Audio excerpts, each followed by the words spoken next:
just beyond him, but it will come for Heskey. And here's Steven Gerrard, and England take the lead. Lift off.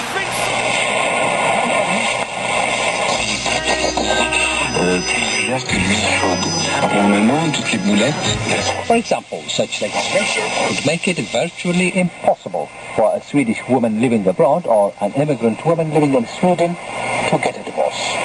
How shall I explain? Dragii mei, am să încep mărturisindu-vă că această carte Sweden is usually well known in Brussels for supporting harmony in the complex maze of EU discussions and efforts to...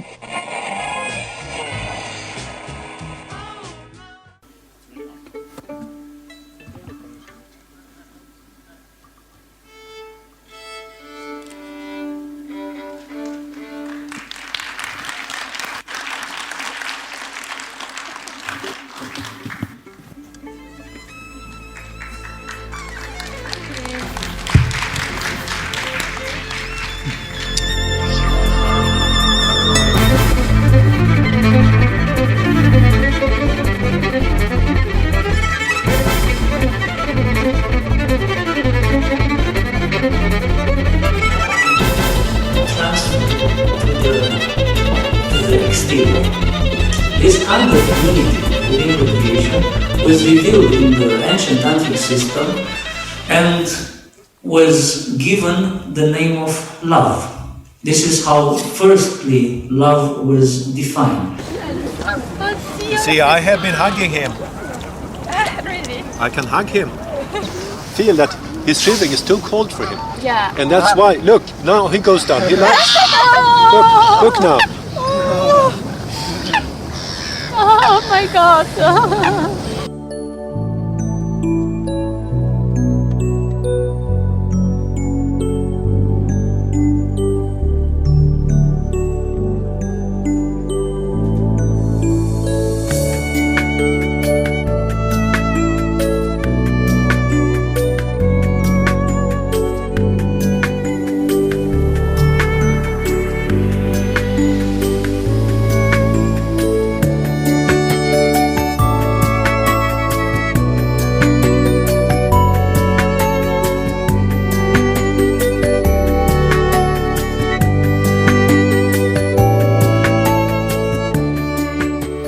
Ideea asta, de exemplu, cu fractalul, știi? E un model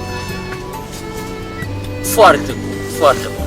Exact, îți arată cum este omul în raport cu principiile sale.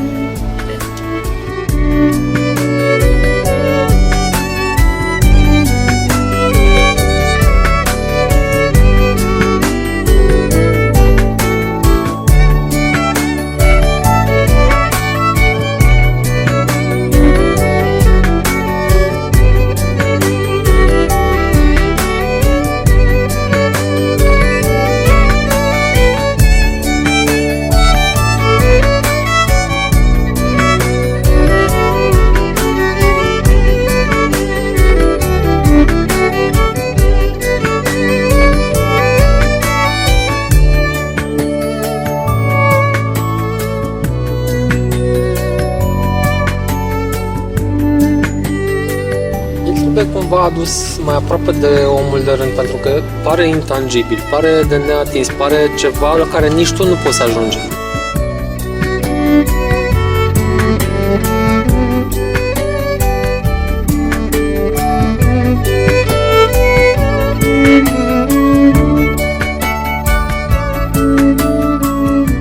E adevărat, dar știi ce este? Oricum nu poți să-l aduci la nivelul omului de rând, dar ceea ce poți să faci este să explici calea către el, cum s-ar spune. Adică să arăți care sunt mecanismele. De-aia am zis că mai degrabă îl comparăm cu un fenomen natural, ca un fenomen universal, mă rog. Ca o cascadă, de exemplu, tu nu poți să fii cascadă, dar dacă te raportezi la forța, la dimensiuni, în fine, poți să te inspire și pe tine ca om.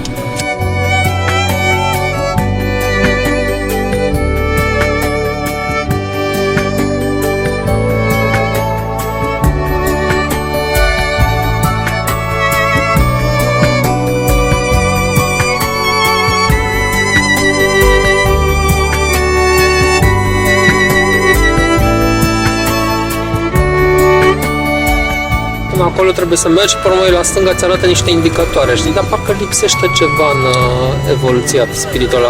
Și ce lipsește, după părerea mea, lipsesc niște oameni care au putut să-l urmeze. El respectă un principiu fundamental al ierarhiei spirituale și care spune că întotdeauna într-o ierarhie spirituală te raportezi la ceea ce e înalt și nu te bazezi pe ceea ce este jos. Aceasta se traduce într-o cale de genul ăsta prin faptul că pur și simplu el nu stă după noi. Știi? Adică să tot duce, știi? El se duce cum îl cheamă Dumnezeu. Nu cum am vrea noi să ne aștepte și pe noi. Hai, Cric, mai stai un pic ca să ne raportăm și noi mai ușor la tine, știi?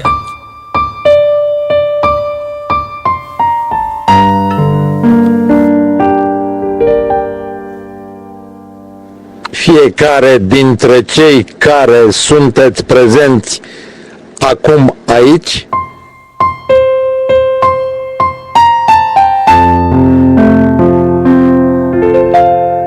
știți că atunci când iubiți intens, profund și chiar fără măsură,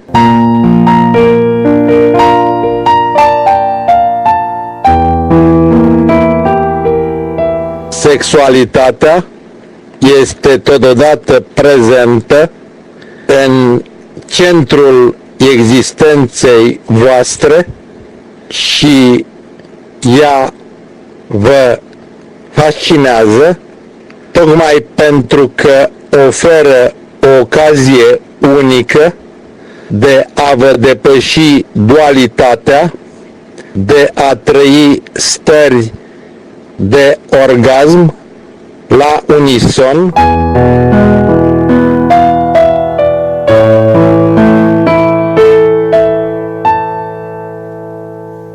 și mai mult decât atât, atunci când reușiți să practicați fuziuni amoroase bazate pe continență sexuală, transfigurare și iubire, devine în felul acesta cu putință să experimentați în mod gradat stări mistice, stări de extaz divin, descoperind în felul acesta că este cu putință să trăiți stări beatifice atunci când apare în universul vostru lăuntric coincidența euforică a opușilor complementari.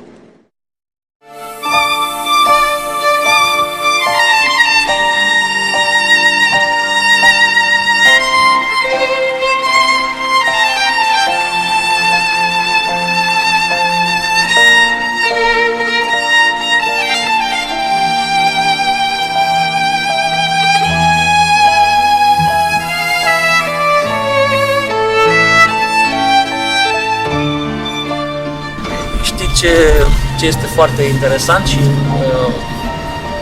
foarte important, zic eu, toate nivelele intermediare, să spunem, între noi și el a trecut prin ele. Din moment ce el a trecut prin ele, nivelele există, știi? Că e ca și cum, nu poți să zici, știi, a sărit de pe nivelul ăsta direct acolo. Ne uluim toți și zicem, păi, cum a făcut lucrul ăsta? N-a lăsat nicio dâră, nu știm ce a făcut. Să știi, a luat-o, cum a zis el la un dat când a întrebat cineva, auzi, dar cum ai mers tu pe care? Ca un tank. Ei n-a sărit, știi, că putea să spună, ca un purice, a sărit de 300 de ori dimensiunea în corpului, sau mă rog. Putea să zică în multe feluri, dar în loc să zică așa, a zis ca un tank.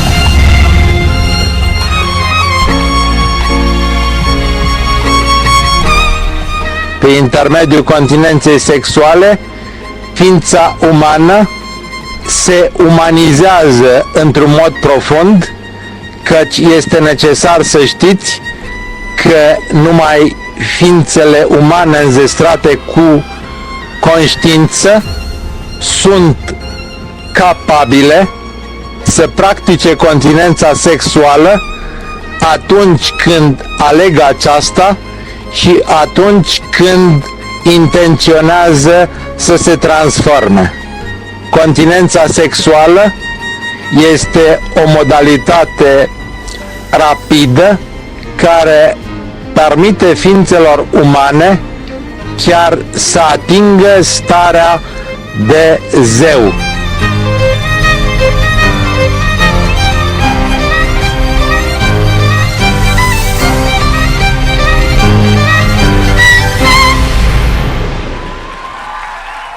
El lasă cam basme, știi, cum lăsa erou frimituri, știi? Dar el nu lasă frimituri, lasă castele, lasă drumuri asfaltate, autostrăzi în urma lui, ca să meargă și omul. Dar, mă rog, omul cu trotineta, știi? Asta e diferența, adică el cu asfaltatul merge mai repede decât mergem noi mersul. Eu de aici cred că apare senzația asta de verigă lipsă. Pentru că, de fapt, veriga nu e lipsă. E distanță mare. Atâta tot. Distanță foarte mare. Și atunci,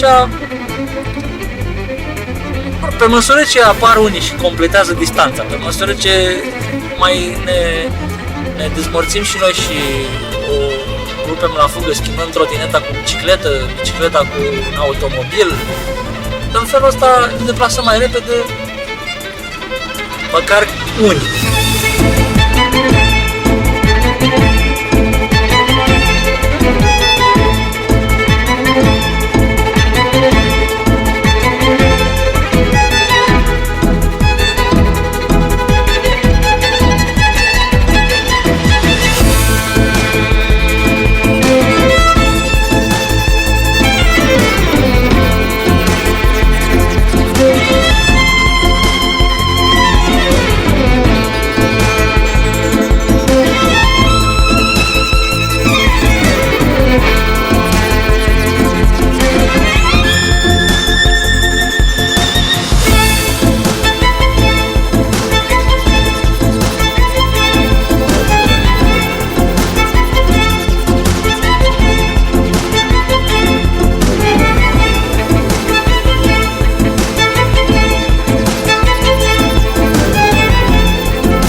Existența lui e greu de dat la o parte prin trucul clasic spiritual de a-l izola pe modelul divin într-un cocon auriu și a-l face ceva special. Pentru că existența lui este normală, deci el nu vrea să se îmbrace într-un fel special, ca să, Doamne, uite, el e marele maestru, nu vrea să accepte un tipar formal. Și în felul ăsta dă o lovitură cumplită egoului celor care altfel s-ar ascunde prin aceste justificări. Da, Grida, tu ai fost excepțional când erai mic. Uite, n-am fost, da. Am făcut, da, un băiat deștept, da, băieți deștepți am fost mulți. Și Da, Grida, tu ai venit în altă existență, ai fost Dalai Lama. Ei, n-am fost. Uite, n-am. Și da, nu poți să te legi de ceva. Și asta, culmea, că este un mare avantaj spiritual. Că dacă ai putea să te legi de orice chițibuș ăsta excepțional, ți-ai găsi compromisul. Deci, bine, de eu n-am. Dacă eu n-am, el are, bun, gata, s-a încheiat povestea, eu pot să dorm liniștit, chiar dacă nu sunt perfect, pentru că el e perfect nu din cauza că nu știu ce a făcut în mod repetat și perseverent, ci pentru că așa s-a născut, că așa. Asta e o viziune care eu nu o găsesc utilă, chiar o găsesc ușor dăunătoare, pentru că te predispune la compromis. Dacă îl privești ca pe o ființă care a respectat și legea gravitației și toate legile celelalte ale universului fizic, și el când se trezește dimineața, plapuma atârnă foarte greu, și pentru el meditația dimineață o fi fost dificilă la început, tindem să-l învelim așa într-o ceară de tendințe dogmatice și să spunem, Doamne, păi dar el e excepționalul, e alesul, e... Nu. Shiva este acela care face cu putință să se sfârșească timpul, făcând astfel cu putință să descoperim eternitatea dumnezeiască.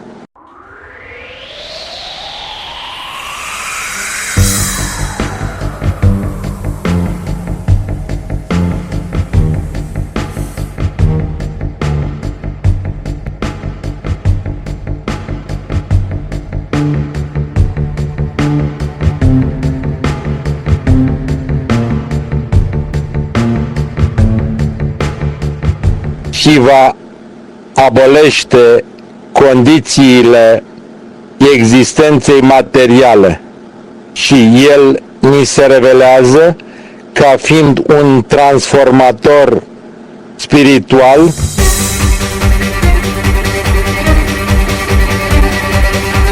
Shiva este cel care distruge ceea ce este rău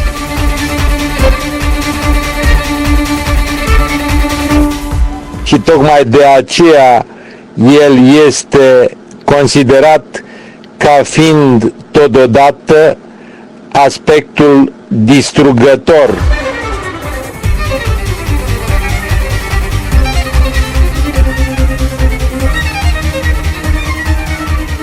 Dar în sensul unei transformări, a unei reînnoiri care devine cu putință prin intermediul său. Căci trebuie să nu pierdem din vedere că ceea ce este privit de ființa umană ignorantă ca fiind o distrugere, atunci când este privit de către cel înțelept, din punctul de vedere al manifestării, acea distrugere este de fapt o transformare, așa cum apare ea în viziunea realității absolute, care este important să ne dăm seama, este singura și autentica realitate absolută.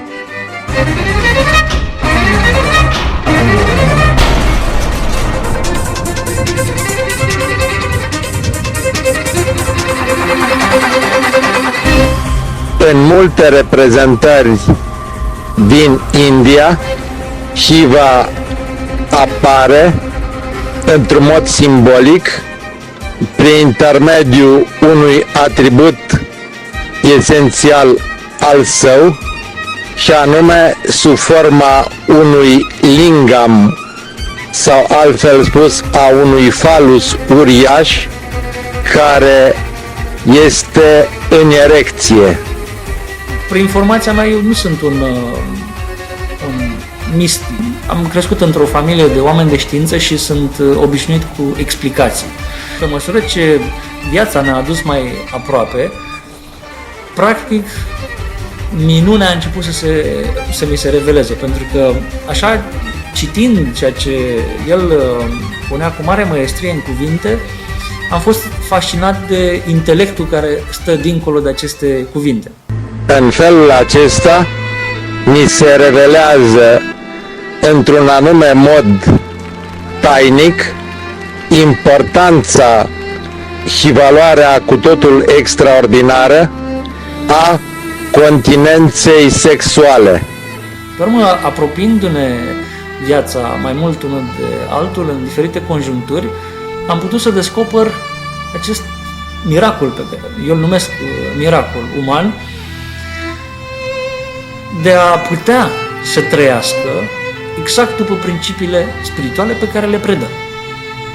Deci eu cu ochii omului de știință și cu claritatea și acuitatea percepțiilor, aș spune bună spre foarte bună, n-am putut să găsesc nicio hibă sau niciun compromis de la tot ceea ce am văzut, l-am auzit, am citit și așa mai departe.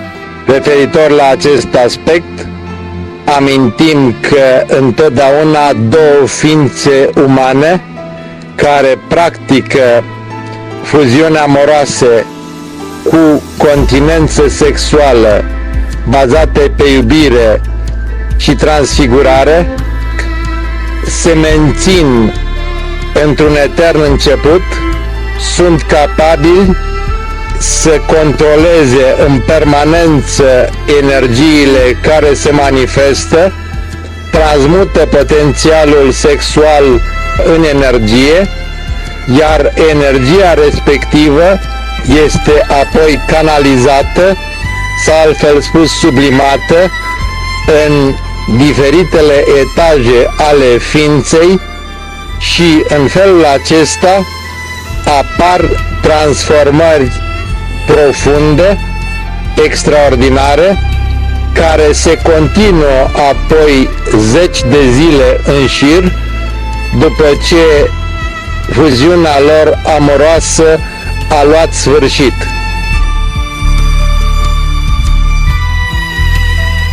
Și chiar am spus de multe ori, dacă voi descoperi ceva, o greșeală, imediat am să spun. Dar eu nu am descoperit niciodată și ceea ce e uluitor este ca un fel de structură de fractal. Pe măsură ce mă apropii din ce în ce mai mult, descoper că până și detaliile cele mai mici respectă acea ecuație simplă, inițială, acel principiu simplu inițial pe care l-am auzit spus de el cu zeci de ani în urmă. Deci, cu alte cuvinte, pe măsură ce mă apropii mai mult, descoper din ce în ce mai mult același lucru. Ori pentru mine asta e un miracol, pentru că am văzut în multe alte cazuri, am avut ocazia să văd oameni care de la o anumită distanță, să spunem, îmi sugerau o anumită formă de perfecțiune sau un anumit principiu fundamental. Când mă apropiam, fractalul se strica. Vedeam că, de fapt, anumite părți nu mai respectă, se făcea excepție de la principiul acela minunat pe care îl observam de la o anumită distanță.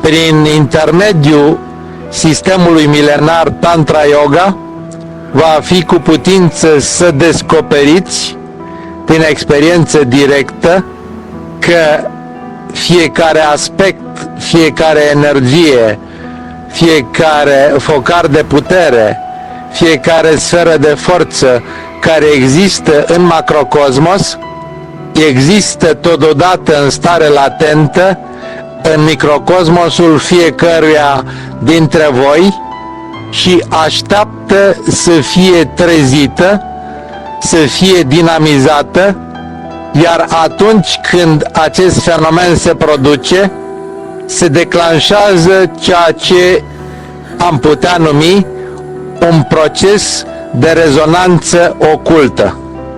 Însă în ceea ce îl privește pe Grig, am constatat această structură holografică sau fractală perfectă. Este greu de atins nivelul ăsta? Din experiența mea, este greu de atins. Deci, practic, aceasta este, după mine, esența evoluției spirituale.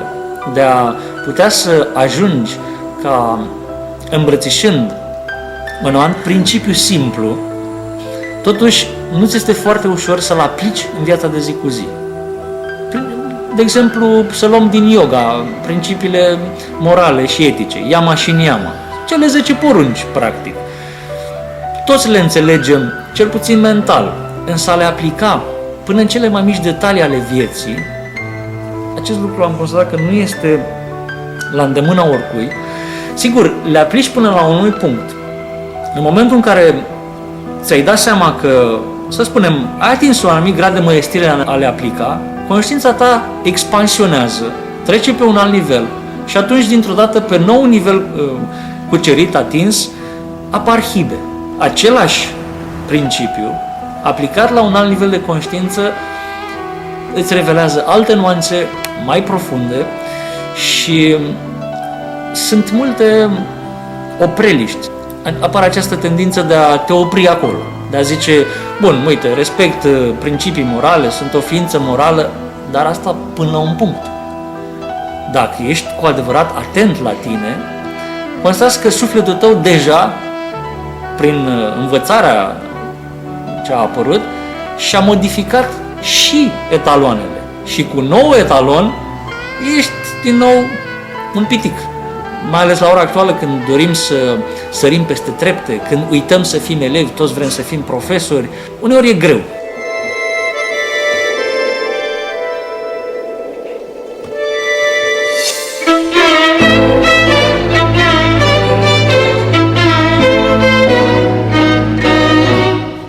Este cu putință ca unii dintre voi să nu credeți că ceea ce vă spun acum există, dar pe măsură ce veți îmbrățișa această cale spirituală autentică, veți descoperi gradat în universul vostru lăuntric că toate aceste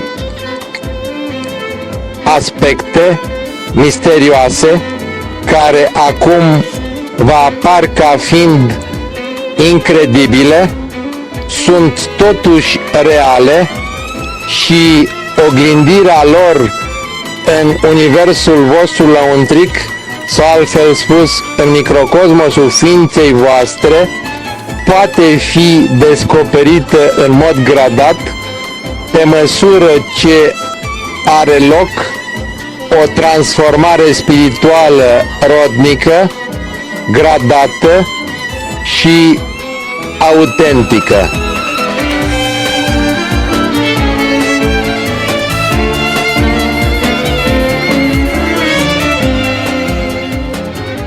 De asemenea, este greu să rămâi tot timpul atent la toate detaliile. Aceasta presupune o stare de trezire spirituală. Ori, trezirea spirituală se obține prin tapas, prin efort ardent spiritual. Uneori, iarăși, ne lăsăm pe tânjală, cum se spune. Mai facem efort, pe urmă spunem că gata, e suficient și ne hrănim din ce am acumulat. Ori, nu există acumulări spirituale. Trezirea spirituală este aici și acum. Nu poți să spui că ai pus deoparte câteva ore de trezire. N-ai cum să le pui deoparte. Eventual, unii oameni mai zic, am acumulat niște ore de somn, dar de trezire nu poți să acumulezi trezire.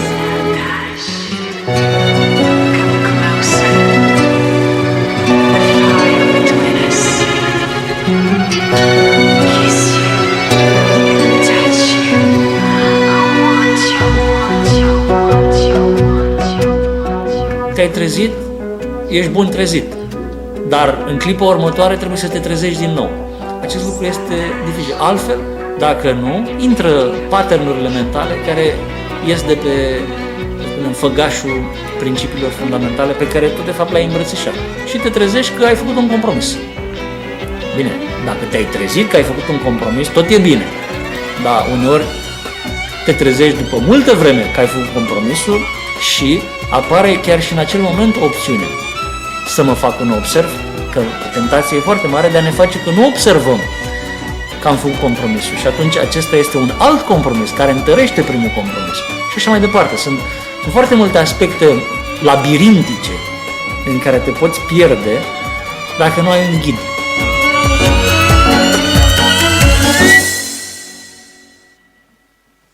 Și Grieg este un ghid spiritual.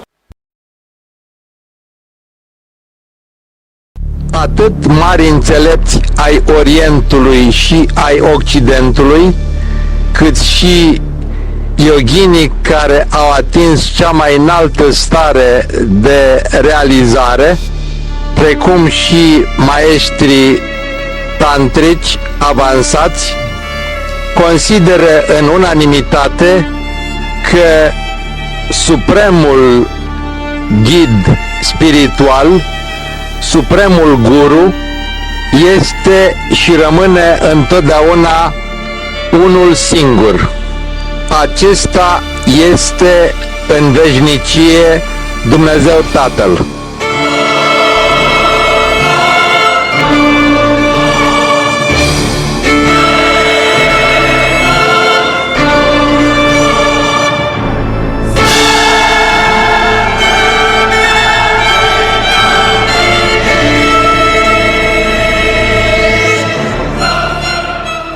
După mine, el reprezintă un model uman, un model de viață, de integrare a spiritualității cu viața de zi cu zi, o soluție a crizei morale, spirituale a epocii contemporane.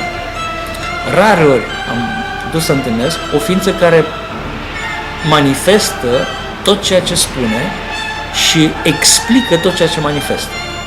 Pentru mine este practic lecția cea mai importantă pe care am învățat-o și o învăț în continuare de la el.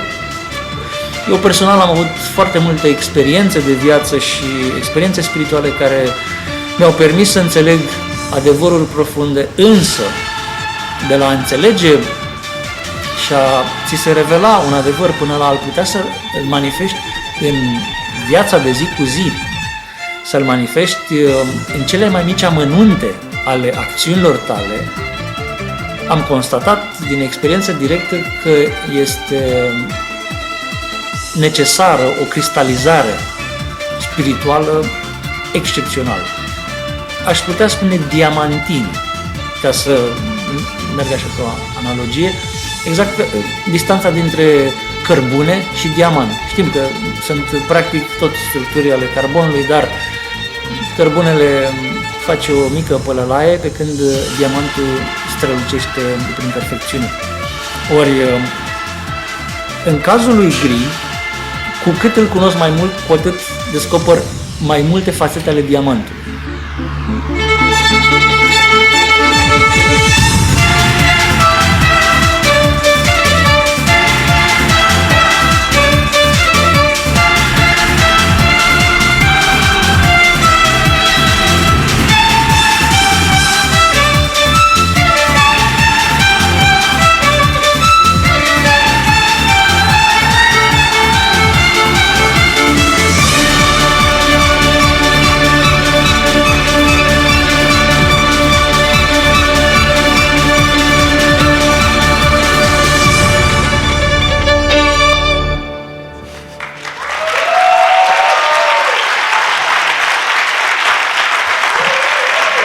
Este esențial să rețineți că adevăratul ghid spiritual este și rămâne un triplu servitor.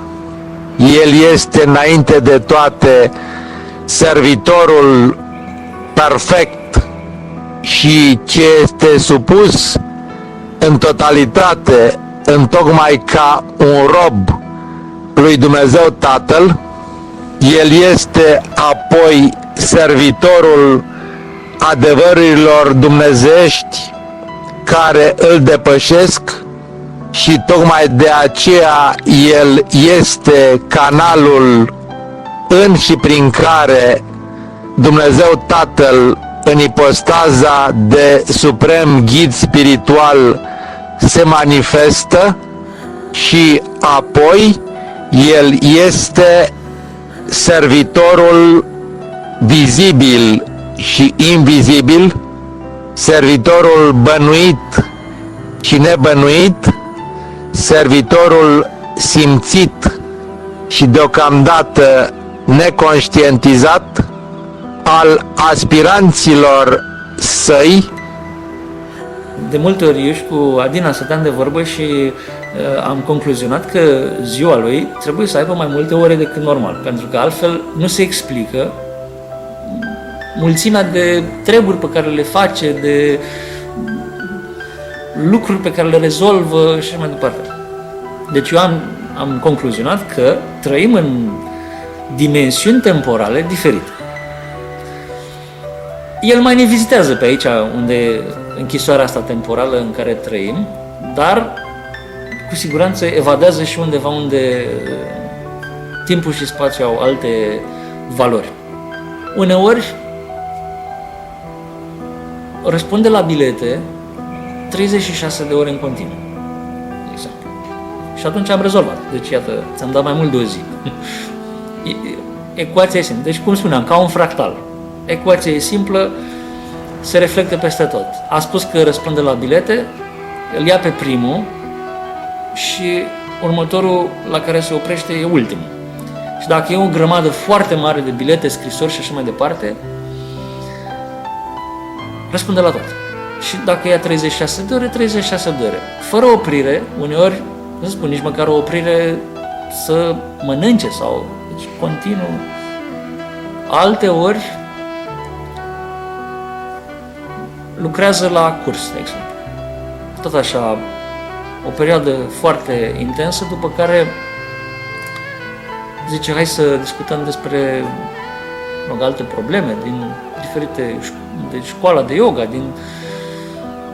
sau problemele acestea cu procesele și le tratează cu foarte multă minuțiozitate, ca și cum ar fi fiecare dintre ele cele mai importante.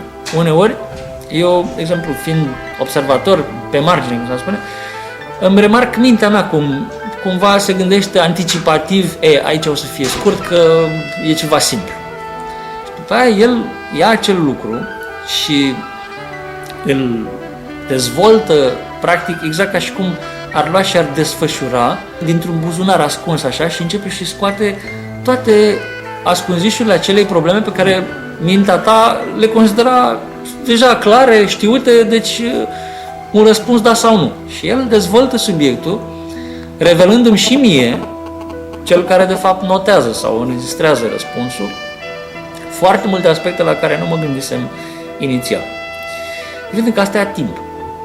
Cum este privit de societatea în care trăiește acum?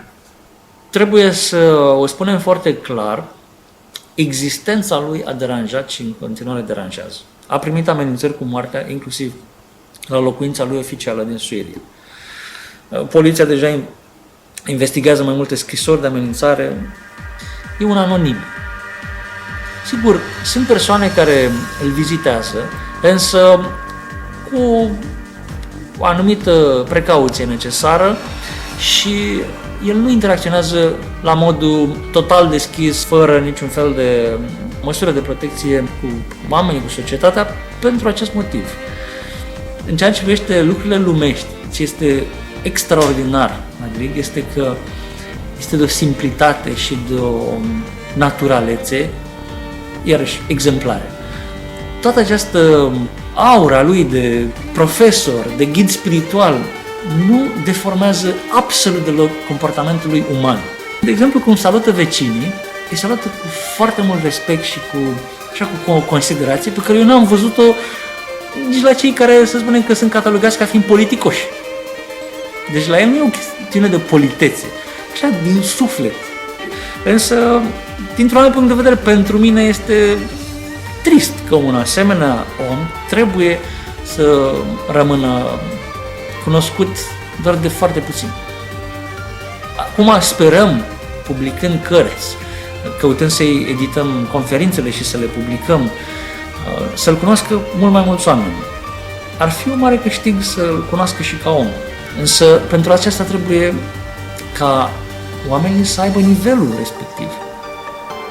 Deocamdată, cât e situația aceasta, cât autoritățile din România mențin un proces și un mandat de arestare care nu au niciun sens, sunt absurde, juridic și cu toate astea ele sunt pe rol.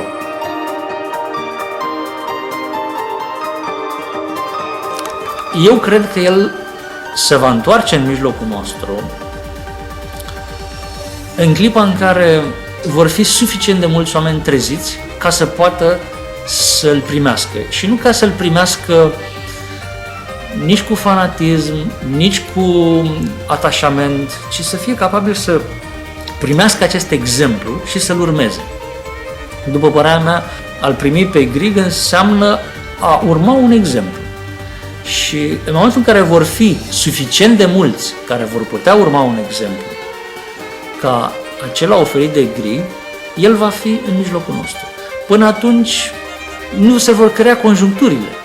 Nu întâmplător încă se desfășoară asemenea procese. Însă eu trag mare nădejde că sunt din ce în ce mai mulți cei care încep să înțeleagă că au nevoie de un model, care știu să urmeze un exemplu cu maturitate, cu responsabilitate, eficient, și când vor fi suficienți, eu sunt convins că în mijlocul lor Grieg se va întoarce și atunci ei vor reprezenta ca un fel de nucleu mai mare, deci o masă critică, de la care să plece chiar o adevărată revoluție spirituală. Părerea mea profundă este că întoarcerea lui Grieg în mijlocul nostru este sinonimă cu o adevărată revoluție spirituală.